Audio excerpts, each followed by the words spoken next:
Well, to our fellow Americans, brave warriors, and steadfast allies, good morning. You know, as someone who led soldiers in the streets of Baghdad and Samarra, Iraq, and who trained counterinsurgents in Kabul, Afghanistan, and who still carries the weight of brothers lost to Iranian terrorist proxies, many backed by the same Iranian regime we're confronting now, this fight, Operation Epic Fury, it hits home.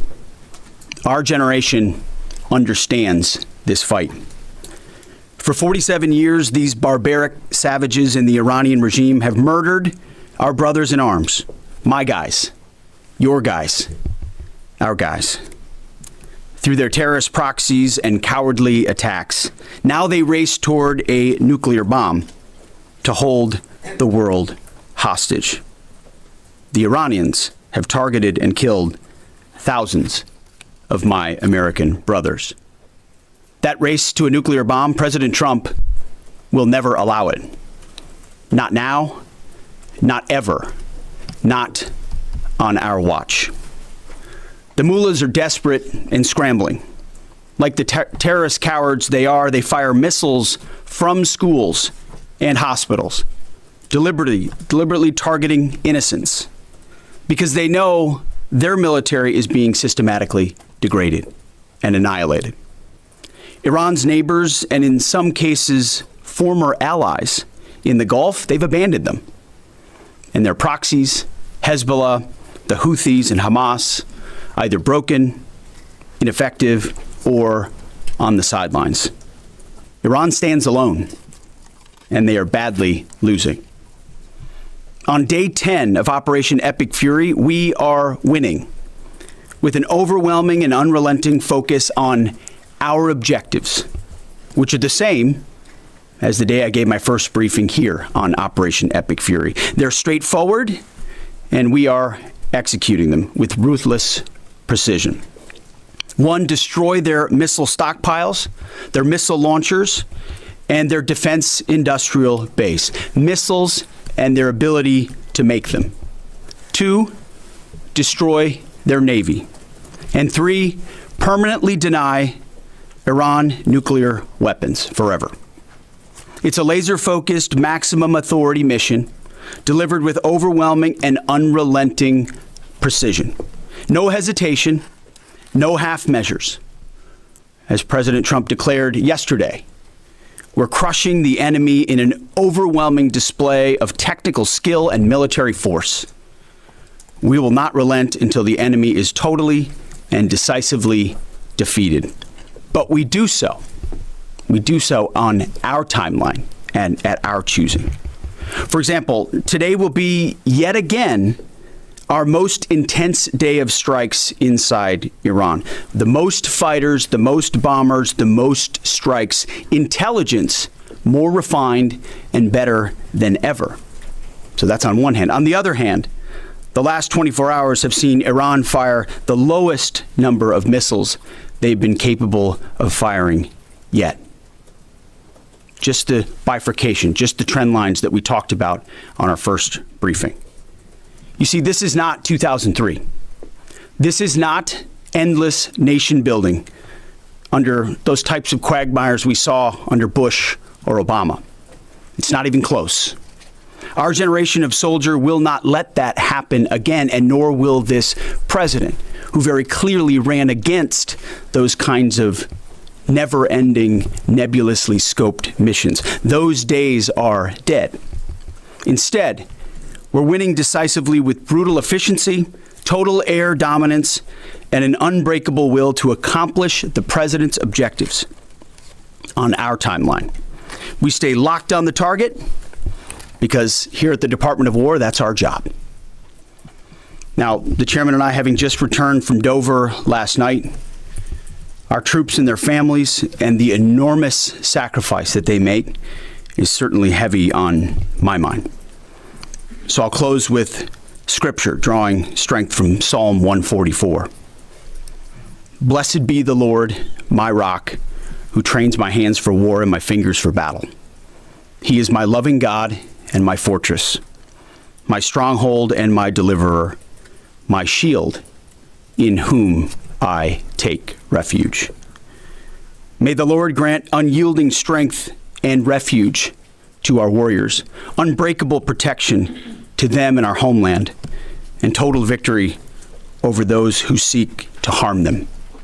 And amen. God bless our troops and this mission. Mr. Chairman, over to you. Thank you, Mr. Secretary, and good morning, everyone, and thank you for being here. I'm here today to continue the updates to the American people and to those in the room on Operation Epic Fury. First, let me start with honoring our fallen. As the Secretary said, on Saturday and again last night at Dover Air Force Base in Delaware, our nation's leaders honored our returning fallen as they arrived home for their final time. Last week, I shared a few of the names, and today I want to share the rest. Major Jeffrey O'Brien and Chief Warrant Officer 3 Robert Marzan were the final two fallen to return home, and members of the U.S. Army Reserve's 103rd Sustainment Command out of Des Moines, Iowa. Last night, as the news has been reporting, we honored the return of Staff Sergeant Benjamin Pennington of the U.S. Army's 1st Space Brigade from Fort Carson, Colorado.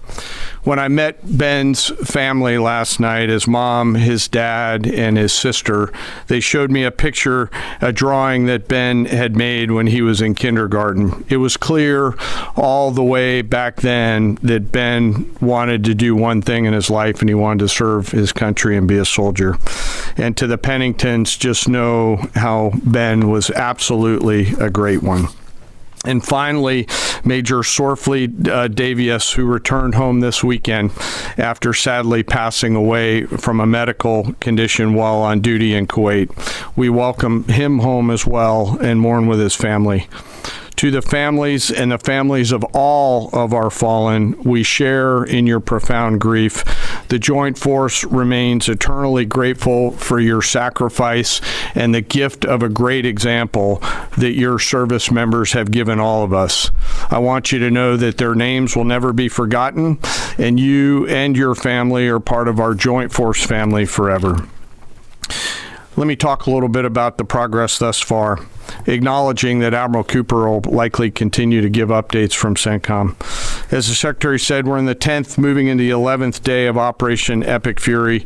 The Joint Force remains focused on 3 military objectives: continue to destroy Iranian ballistic missiles and drone capability in order to prevent attacks on the U.S. and others throughout the region. And this means attacking launch sites, command and control nodes, stockpiles before they can threaten our personnel, our facilities, and our partners. Second, we continue to strike the Iranian Navy and their capabilities in order to do things like sustain movement through the Straits of Hormuz. And third, we continue to start working on and going deeper into Iran's military and industrial base in order to prevent the regime from being able to attack Americans, our interests, and our partners for years to come and project power outside their borders. This means servicing production facilities, research and development sites, and infrastructure. Let me turn to the map. We're going to try digital today to prevent laser injury. Since our last update, CENTCOM continues to make progress across the southern flank. To date, they've struck more than 5,000 targets. U.S. Strategic Command bombers recently dropped dozens of 2,000-pound GPS-penetrating weapons on deeply buried missile launchers across the southern flank. We also have struck several one-way drone factories to get at the heart of their autonomous capability.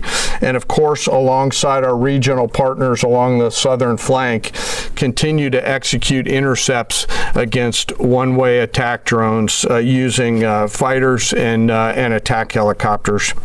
Our strikes mean we've made significant progress in reducing the number of missile and drone attacks out of Iran. Ballistic missile attacks continue to trend downward, 90% from where they've started, and one-way attack drones have decreased 83% since the beginning of the operation. A testament to our air defenders and our air defense systems, and as I said, our partners in the region continue to do great work as well. Second, we're making substantial progress towards destroying the Navy. In the first 10 days of the conflict, we're more than 50 Iranian naval ships into the campaign using a combination of artillery, fighters, bombers, and sea-launched missiles. As Admiral Cooper noted last Thursday, we struck and sank an Iranian drone carrier ship, and U.S. CENTCOM continues today to hunt and strike mine-laying vessels and mine storage facilities. This work will continue. Third, against our objectives, we've begun to target Iran's military and industrial complex, again, focusing on centers of gravity to get upstream of the shooters out in the field in order to deny them the ability to continue to generate those one-way attack drones. Let me spend a minute talking about the joint force. Across the area of responsibility, this is gritty and tireless work, and I cannot begin to explain how incredibly proud I am of the extraordinary courage, tenacity, and grit and professionalism within the joint force. Last time I had a chance to talk about the Army's incredible logisticians who are out there sustaining the fight. Today I want to highlight a few groups of sailors. First, I want to thank the men and women of the Ford Carrier Strike Group and their families, and let all of them know how grateful I am for their leadership and service. The crews on board this strike group have already been endured months at sea only to get their deployment extended. These exceptional Americans, rogered up, all supported by their families, continue to stand the watch, taking the fight to the enemy over and over again, night after night. Aboard ships like the USS Ford and the Abraham Lincoln are a special group of sailors I want to highlight today. These are the men and women, the sailors up on the roof running operations on the flight deck. With an average age of the early 20s, these are the unsung heroes of naval aviation. These young sailors, known for wearing yellow shirts, are in charge of the catapults, taxiing jets around on the flight deck, shooting jets off the front end, and recovering jets off the back end. They are literally involved with every single movement on the roof on an aircraft carrier. They are the last ones that a naval aviator sees before getting shot off the front end, and the first one that a naval aviator sees after safely trapping on the back end. And just for a minute, imagine you're standing on that aircraft carrier flight deck. There's 30 knots of wind in your face. The deck is slippery, covered in grease. It's noisy. There are propellers spinning. There's jet blast everywhere. The helicopters are running. Your head is on a swivel, and you're trying to direct a multi-million-dollar fighter into a 1-foot square box so that those naval aviators can be shot off into the black of night to go do America's work. Those jets are fully loaded with missiles and bombs, and they are a world-class team combined with the naval aviation and the aviators in those jets. This beautiful symphony of American spirit is the definition of perfectly organized chaos. And these crews do it every single time the carrier is at work. Oh, by the way, in the middle of the night, and oftentimes in the pouring rain. These are dedicated young people who take the road less traveled to serve their great nation, doing the deeds that we need them to do. America's enlisted force is the pride of every nation's military, certainly ours, and the envy of every other one as well. Each and every one of them out there across the joint force are extraordinary, and in particular today I want to highlight the yellow shirts. Ladies and gentlemen, our work continues. It'll continue to be difficult. I ask every American to keep our deployed force and their families in our thoughts. Combat deployments can be tough on the force and the families, and it's important that we continue to remember that. I remain deeply humbled by the 2.8 million members of the Joint Force, and I'll end where I started, and that's remembering our fallen and their families whose sacrifice will be felt forever. And with that, I'll take some questions with the Secretary. A beautiful symphony of American spirit. Well said, Mr. Chairman. Thanks, sir. And I will just note that no other country in the world is capable of executing what the chairman just described, day after day, night after night, unrelenting. Well said. Thank you. Yes, sir. Alexandra Ingersoll, One America News. You talked, Mr. Secretary, you talked at the conference in Florida on Thursday that there was a 90% missile capabilities degradation and 83% drone degradation, and I know the chairman just repeated those numbers. We've seen the most amount of fighting these past 5 days. Is there any update to those percentages? And also, are you able to give any quantification of degradation to the enemy's nuclear capabilities yet? What those numbers represent is a persistent low ability to respond, which is what we're looking for, right? It's if the enemy can simply wait and then project power, that's problematic. And we've seen some spurts here or there, but ultimately the trend lines, if you look at the charts that we look at every day, have gone like this down to a flat. It doesn't mean they won't be able to project. It doesn't mean our air defenders still don't have to defend. They do, but that is strong evidence of degradation, along with the battle damage assessment that the Joint Staff does, which takes time. You've got to look at imagery and recognize whether something's been simply degraded or it's been destroyed, or whether an underground facility has been collapsed or completely obliterated. So there's differences in how you evaluate that, but the numbers staying that low is a demonstration of the efficacy for sure. Yeah, Ryan. Thanks, Mr. Secretary. There's been reports that the new leader of Iran has been wounded. Do you know if this is true and what his condition is? And then another one, President Trump said he had a really good call with President Putin yesterday. Will Russia be aiding us in this conflict, and can you share anything on that?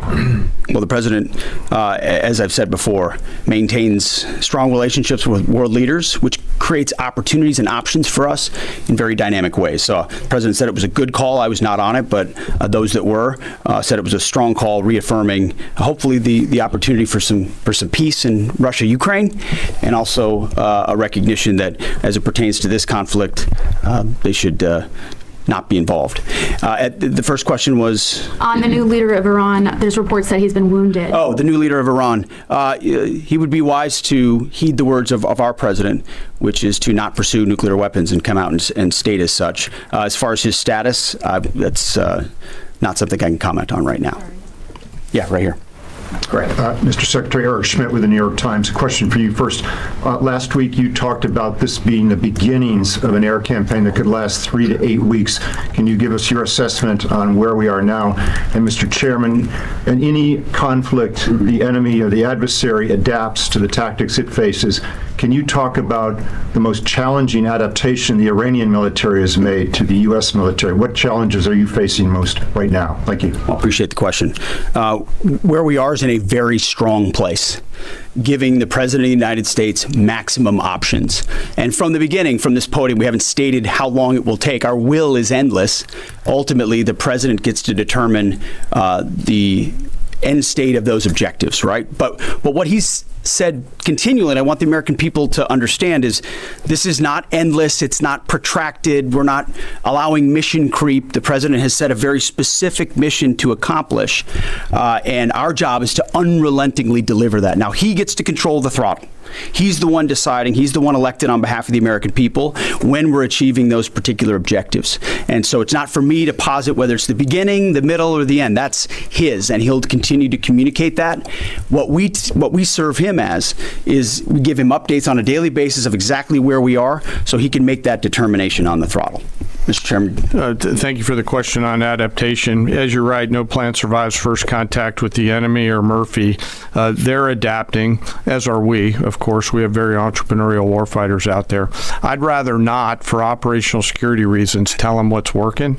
So I'm not a not answer that question based on that. But we are watching what they're doing, and we are adapting faster than they are. Are they more formidable than you anticipated, General? I think they're fighting, and I respect that, but I don't think they're more formidable than what we thought. Secretary Hegseth, thank you. Jordan Conrad's from the Gateway Pundit. Axios reported, citing U.S. and Israeli sources, that the U.S. was not happy with strikes on 30 fuel depots in Iran. While this is anonymous sourcing, it seems kind of congruent with what President Trump said yesterday, that there's certain spots they don't want to hit relating to energy infrastructure that would take a long time to rebuild. Whether this reporting is true or not, what's your message to Americans, those who supported the president and those who aren't really in favor of this war and who worry that Israel might be taking advantage of the U.S.'s backing. And then for Mr. Chairman, for you, I wanted to ask, when you say that we're moving inland, what capabilities does Iran have to shoot down jets over their land?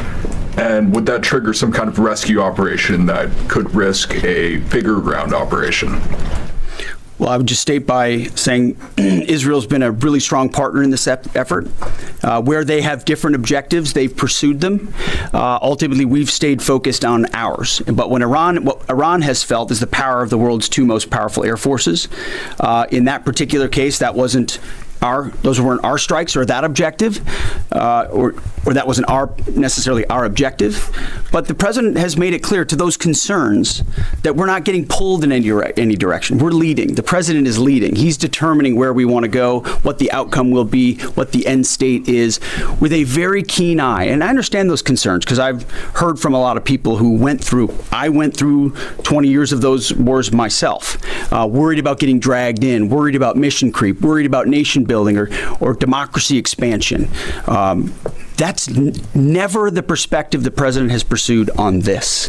Just because previous presidents and previous secretaries have decided to just pour more resources and more people in toward some unguided end state doesn't mean that's the way the world needs to look today. In fact, the American people voted for a different approach. But what the president also stated from the beginning was Iran can't have a nuclear weapon. And it's one thing to say it. It's easy to say. Anybody can say that. I mean, Barack Obama said that. But to do something about it takes courage and resolve. But in that courage and in that resolve, you can also be very scoped in what you're trying to execute to ensure that the sacrifice of Americans, American treasure, American lives, all of those properly meet the objective that you're trying to accomplish. And certainly, as someone I talked out front about what the Iranians have done to our generation, yes, we're clear-eyed about it. But my job is to keep it scoped, given the directive of the president to accomplish the mission. Sir. Thank you for the question. Most of their higher-end surface-to-air missile systems are not factors at this point in time. We're able to move around fighters that are moving deeper with relative impunity. Always some risk out there. I don't want to say that there isn't, and we'll always maintain and retain capability of doing search and rescue type of things. But I don't want to get into the details. But thank you for the question. Shelley. Thanks, Mr. Secretary. President Trump told our team on the ground early this morning that the thing that has surprised him the most during the course of this operation so far has been the Iranian regime attacking countries that are not attacking them. I'm curious if that surprised you as well. And General, curious if you were open to the possibility of escorting vessels through the Strait of Hormuz, and if you could describe some of the challenges of doing so. Big mistake by the Iranian regime to start targeting its neighbors right away, exposing who they are and what they're all about, indiscriminate targeting, flailing recklessly at the beginning. I can't say that we anticipated necessarily that's exactly how they would react, but we knew it was a possibility. And I think it was a demonstration of the desperation of that regime then and that regime now, that they still think their pathway out is to try to alienate their Arab partners even more, who've instead decided to come to us and have been willing to go on the offense, have been giving us access, spacing, and overflight in a new partnership that will continue to remake the region the way that President Trump did with the Abraham Accords. So you're pushing those countries in our direction to support this effort, further alienating Iran. And I think it's worth underscoring. I see in the media banners that say, war expanding or war spread. It's actually the opposite. It's actually quite contained, and more of those countries are coming on side, recognizing that you can't live under a conventional umbrella with nuclear ambitions with a radical regime like that. Again, properly scoping the objectives in the process. And then you want to talk about the Strait? Sure. On the potential, if tasked to escort, we'll look at the range of options to set the military conditions to be able to do that. And then, like we always do with every potential mission, come to the Secretary and the President with both what are the resources required, what is the command and control required, and what are the risks, and how do we mitigate those risks. So we're looking at a range of options there, and we'll figure out how to solve problems as they come to us. But I would reiterate also to add to what the chairman said, the truth the president posted last night about that, saying if Iran does anything to stop the flow of oil within the Strait of Hormuz, they will be hit by the United States of America 20 times harder than they have been hit thus far. He goes on to say, death, fire, and fury will rain upon them. You've seen the truth and read it, but he takes very seriously the condition of that straits. We have capabilities that no other nation on earth has, and we're certainly working with our energy partners across the administration to control for that. That's part of that scoping of this. The world needs to understand this doesn't have, this isn't intended to be, nor is it something that will expand. We know exactly what we're attempting to achieve here, scoped properly, and the American people can count on that for sure. Thank you so much, Secretary Hegseth. President Trump has long said that he wants to minimize the loss of life in war, which wherever it occurs in whatever country, which so many people obviously appreciate. Can you detail the specific measures the Pentagon is taking to minimize civilian casualties and strikes inside Iran? And secondarily, is the Pentagon prioritizing replenishment of precision-guided munitions, long-ranged strike weapons, or air defense interceptors? And can you share any details on which systems are being prioritized? Yeah, seeing it from the inside every single day, including this, no nation takes more precautions to ensure there's never targeting of civilians than the United States of America. From the boat strikes in the Caribbean, where every single strike is assessed to this campaign here, no nation in the history of warfare has ever attempted in every way possible to avoid civilian casualties. And frankly, that's a point that just isn't appreciated enough. Where things happen that need to be investigated, we will investigate to the question shouted in the back. That it's not, open source is not the place to determine what did or did not happen. We take things very, very seriously and investigate them thoroughly, which takes time, and which is why it does take time. But ultimately, unlike Iran, who targets civilians indiscriminately, who we've seen in the intel moving rocket launchers into civilian neighborhoods, near schools, near hospitals, to try to prevent our ability to strike. That's how they operate. And then they set the targeting of drones and missiles toward civilian targets, hospitals, hotels, airports. CENTCOM's been very good about putting that information out. That's how terrorist regimes fight. They target civilians. We do not. And I can tell you this administration and this Pentagon focuses on that very, very closely. Tomahawk missiles. Does that Go mean ahead, you right will here. hold someone Thank you. accountable if it turns out that that was a This US morning, munition that the hit Iranian government is saying a lot. They continue to say they're prepared for a long war. If that's the case, what could you tell the American people as far as the steps the Department of War is taking to make sure our troops have the protection and the resources they need as the mission continues?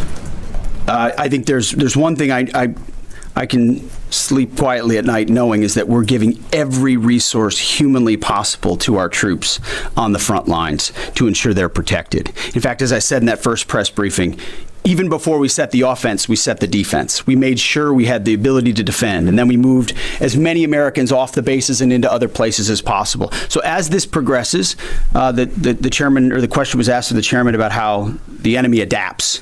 Well, of course, we adapt too in real time. And to watch our warriors iterate on air defense and interdiction on drones and missiles and how we get after it, it's incredible how they refine the tactics, bring in new assets to find different ways of getting at emerging technologies. So that is one of the things we're laser focused on every day. Yes, we're going on offense more effectively than any country in human history, but we're also ensuring that in every way possible we're defending the best Americans we have who wear our uniform, no doubt. Let's do one more. Thanks, Secretary Hegseth. The president has indicated that maybe the operation will wrap up sooner than he thought it was going to. What's the plan once the U.S. stops military action? Will the U.S. play a role in the aftermath, or will they leave Iran to sort it out? Ultimately, the aftermath is going to be in America's interests, our interests. We won't live under a nuclear blackmail scenario of conventional missiles that can target our people. which is why the objectives have been scoped from the beginning. Missiles, missile production, a defense industrial base, Navy, all in service of ensuring they don't have nuclear power projection capabilities. That's what matters to President Trump. That's what matters to the American people. And ultimately, that's why we're so laser focused on ensuring those objectives and those objectives alone are met. Thank you. Appreciate it. Thank you.